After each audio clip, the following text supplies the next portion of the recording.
भादव की कृष्ण पक्ष की ये अष्टमी, जिस दिन भगवान श्री कृष्ण का जन्म हुआ था, हर कोई चाहता है कि ये पर्व वो अपने घर में बड़े धूमधाम से मनाए। हर व्यक्ति चाहता है कि नन्हे नन्हे पैरों से श्री कृष्ण उनके घर पे आए और वो कोई ऐसी कमी या चूक नहीं करते जिससे भगवान को रुष्ट करें। बहुत सारी ऐसी विधियां हैं, बहुत सारा ऐसा पूजा का तरीका है, बहुत सारे ऐसे भोग हैं, बहुत सारी ऐसी वस्तुएं हैं जिन्हें आप लाकर भगवान श्री कृष्ण को प्रसन्न कर सकते हैं और उनका आशीर्वाद पा सकते हैं। तो बहुत सारा कुछ आपको इस वीडियो में आज के दिन कृष्ण जन्माष्टमी से रिलेटेड मिलने वाला है। तो आप सभी को हैप्पी कृष्ण जन्माष्टमी। भगवान श्री कृष्ण हर व्यक्ति के जीवन में सुख, समृद्धि और संपन्नता भरें, लेकिन उसके लिए हमें ज़रूर ईश्वर की आराधना सच्ची भक्ति और पवित्र मन से करनी चाहिए। हमारे पास जो भी कुछ है वो सच्चे हृदय से हमें भगवान को अर्पित करना चाहिए, क्योंकि भगवान सिर्फ और सिर्फ भक्ति भाव के भूखे होते हैं। तो आइए आज के दिन जानते हैं कि आप कृष्ण जन्माष्टमी पर कृष्ण जन्माष्टमी का पूजा, व्रत, अनुष्ठान कैसे कर सकते हैं। कृष्ण जन्माष्टमी वाले दिन आपको क्या करना है, उसके एक दिन पहले आपको क्या करना है, भगवान श्री कृष्ण को क्या चीज़ें प्रिय हैं जिन्हें आपको लाना चाहिए। इसके अलावा कौन कौन से व्यंजन और भोग हैं जो आपको घर पे बनाने हैं और भगवान श्री कृष्ण को अर्पित करने हैं।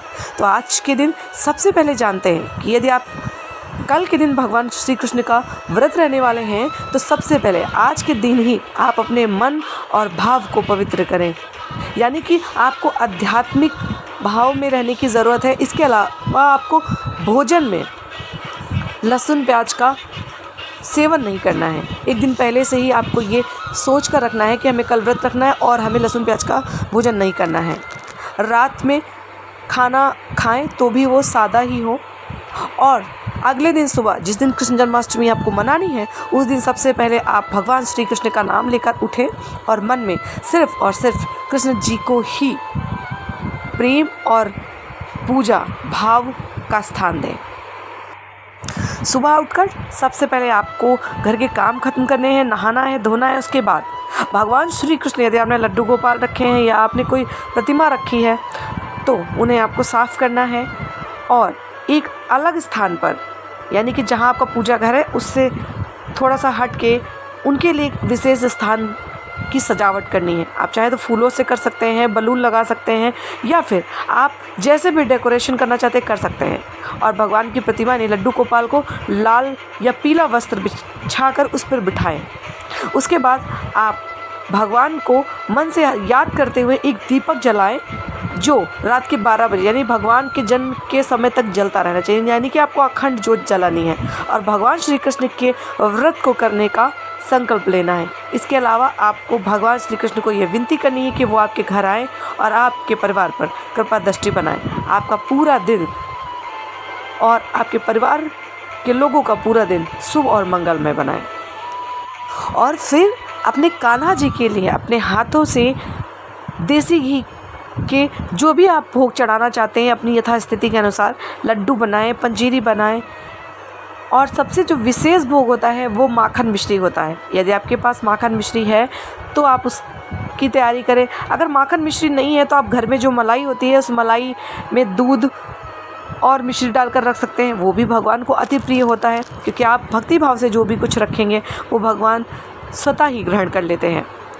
आप प्रसाद में भगवान के लिए पागा हुआ मेवा ज़रूर बनाएं, यानी कि मखाने और गरी का चीनी में डालकर जो मेवा बनता है वो ज़रूर लगाएं। वो विशिष्ट भोग भगवान श्री कृष्ण को अति प्रिय है। इसके अलावा आप यदि भगवान श्री कृष्ण को और प्रसन्न करना चाहते हैं तो उनकी पसंद की वस्तुएं जो मैं आपको बताने वाली हूँ वो ज़रूर खरीद कर लाएँ। अगर आपको ये वीडियो पसंद आ रहा है और ये जानकारी आपको अच्छी लग रही है तो प्लीज़ इस चैनल को सब्सक्राइब करना बिल्कुल भी मत भूलें और इस वीडियो को ज़रूर शेयर कर दें, जिससे बहुत सारे और लोग हों जिन्हें कृष्ण जन्माष्टमी मनानी है लेकिन उन्हें पता नहीं क्या करना है, उन तक ये वीडियो पहुंच जाए। कृष्ण जन्माष्टमी क्यों मनाई जाती है ये तो आप सभी जानते हैं कि आज के दिन भगवान श्री कृष्ण का जन्म हुआ था और अपने आराध्य को प्रसन्न करने के लिए हर भक्त आज का ये उत्सव बड़े धूमधाम से मनाता है। कहीं पर माखन की मटकी फोड़ने की प्रतियोगिता भी रखी जाती है। व्यक्ति आज के दिन पूरे दिन भक्ति भाव से भजन कीर्तन में व्यस्त रहता है। यदि आप अपने भगवान श्री कृष्ण को बहुत ज़्यादा प्रसन्न करना चाहते हैं तो उनके प्रसन्नता के लिए आप चांदी की बांसुरी लाकर अपने घर में रख सकते हैं। नहीं हो तो आप बांस की बांसुरी आज के दिन बहुत मिलती है, आप वो ला सकते हैं। इसके अलावा दूसरी वो चीज़ है जो मैं आपको बताने वाली हूँ, आप चांदी का गाय और बछड़ा वो ला सकते हैं। वो भी भगवान को अति प्रिय है, क्योंकि बचपन से श्री कृष्ण भगवान का लगाव कामधेनु गाय के साथ रहा है।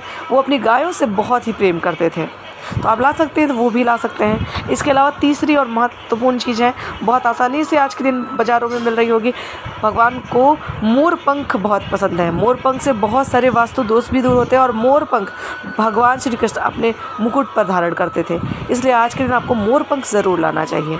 तो ये प्रिय वस्तुएं यदि आप भगवान श्री कृष्ण के लिए लाते हैं तो वो आप पर विशेष कृपा ज़रूर करेंगे। दिन में ही आपको घर में तुलसी के पत्ते तोड़कर रख लेने हैं, जिसकी आपको माला बनानी चाहिए। इसके अलावा आप आम के पत्ते, केले के पत्ते भी ला सकते हैं। शाम होते ही आप केले के पत्ते और आम के पत्तों से अपने घर के दरवाजे पर सजावट करें। इसके अलावा आप जो तुलसी दल तोड़ चुके हैं उन्हें दिन में ही माला बना लें। शाम होते ही आप अपने घर में जो पूजा करते हैं वो पूजा समाप्त कर लें, और सभी लोग परिवार के मिलकर शाम को 7 बजे से लेकर रात के 12 बजे तक मंगल गीत या फिर किसी भी तरीके का कृष्ण जन्माष्टमी पर जो भी भजन या कोई आयोजन आपने किया है उसकी शुरुआत करें, क्योंकि शाम को 7 बजे से लेकर रात के 12 बजे तक आपको भगवान की शरण में उनकी स्तुति करनी है। तो आप चाहें तो कोई जाप कर सकते हैं, आप चाहें तो भजन कीर्तन कर सकते हैं।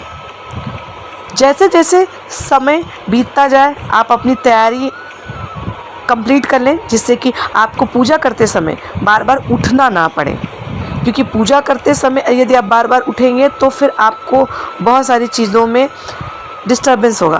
तो आपको अपनी चीज़ों में डिस्टर्बेंस ना हो उसके लिए आप जितनी भी सामग्री, जितना भी पूजा की तैयारी आपने की है, फूल, माला, पत्तियाँ, इत्र, भोग इत्यादि सब एकत्रित कर लें।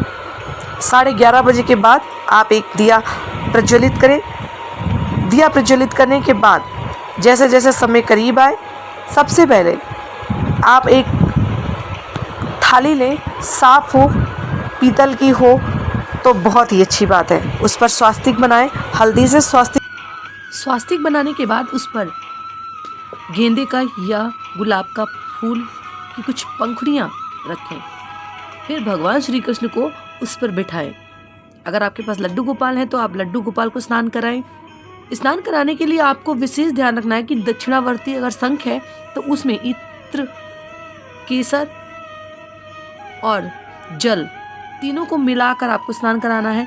फिर आपको पंचामृत से स्नान कराना है। पंचामृत से स्नान कराने के बाद फिर आपको दूध से स्नान कराना है। दूध यदि गाय का हो तो बहुत ही महत्वपूर्ण है, बहुत विशेष है।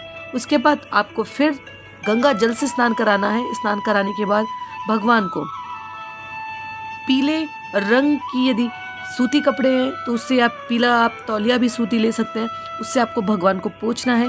पोंछने के बाद भगवान श्री कृष्ण को लेप लगाना है चंदन का, और अगर आप गाय का देसी घी है उससे भी आप भगवान श्री कृष्ण को लेप कर सकते हैं। उसके बाद आपको भगवान को कपड़े पहनाने हैं, तो कपड़ा आप हमेशा पीला हो, नया हो, ये विशेष ध्यान रखें।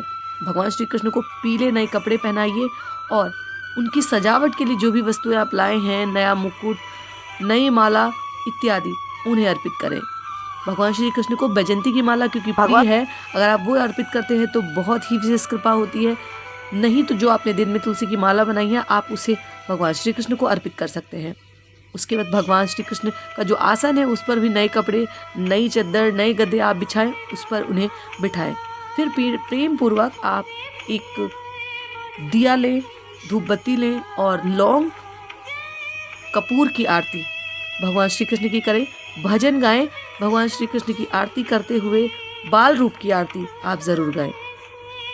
इसके अलावा जो भी कुछ आपने भोग में बनाया है उन सब में तुलसी का एक एक दल रखकर भगवान श्री कृष्ण को अर्पित करें, और जो भी आपने व्यवस्थाएं आज के दिन की है उनसे विनती करें कि वो आपका बनाया हुआ ये भोग ग्रहण करें और आप पर विशेष कृपा करें। घंटा ध्वनि करें और शंख बजाकर भगवान श्री कृष्ण का जन्मोत्सव मनाएं।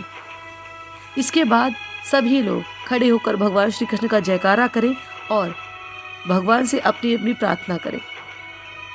उसके बाद आप सभी मिलकर, अगर आप चाहें तो थोड़ी देर भगवान का भजन कीर्तन कर सकते हैं, और अगर नहीं चाहें तो भगवान को सब लोग बारी बारी से पालने पर झूला झुलाएं। झूला झुलाना बिल्कुल भी मत भूलें, क्योंकि आज के दिन भगवान श्री कृष्ण को झूले में झूलना अत्यंत ही आनंद देता है।